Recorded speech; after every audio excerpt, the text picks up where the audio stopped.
Assalamualaikum warahmatullahi wabarakatuh. Sugeng enjing para pamirsa, sugeng pepanggih kaliyan kula Hasanah lan rekanita kula Dina Amalia ing pawarta basa Jawi.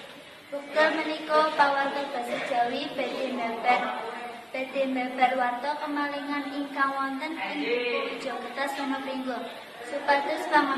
Supados mangertos warta kemalingan ingkang dumados wonten ing Duku Widyakertas Sonopringgo badhe dibabaraken kaliyan Tian Nabila Afifah. Matur nuwun dumateng Hasanah lan Dina Amalia wonten ing studio.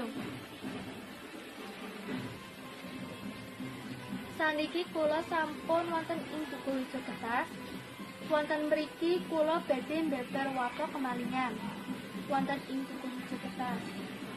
Saniki kula sampun saring kalian Ibu Tia ingkang dados saksi kemalingan menika.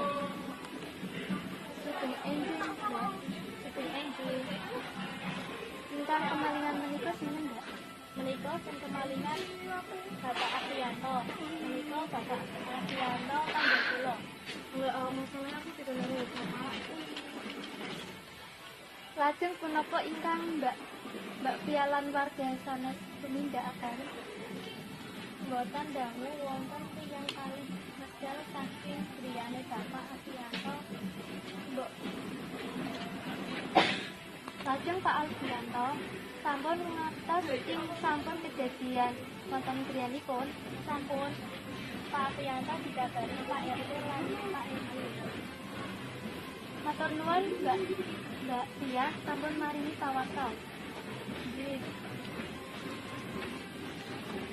Mekanten warta ingkang saged kula ngaturaken saking Duku Widyakertas. Wekdal kula ngandharaken dumateng Hasanah lan Dina Amalia. Matur nuwun dumateng Tian Nabila Afifah kaliyan Mbak Inka ingkang sampun maringi warta saking Duku Widyakertas Sonopringgo. Cekap semanten pawarta basa Jawi menawi kalepatan kula nyuwun pangapunten.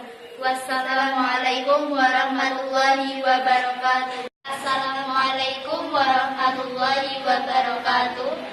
Sugeng enjing para pamirsa. Assalamualaikum warahmatullahi wabarakatuh. Sugeng enjing para pamirsa. Sugeng enjing, Mbak. Kita kemalingan menika. Sinten, Mbak? Menika saya kemalingan Mas Apriyanto. Menika Mas Apriyanto tangga kula.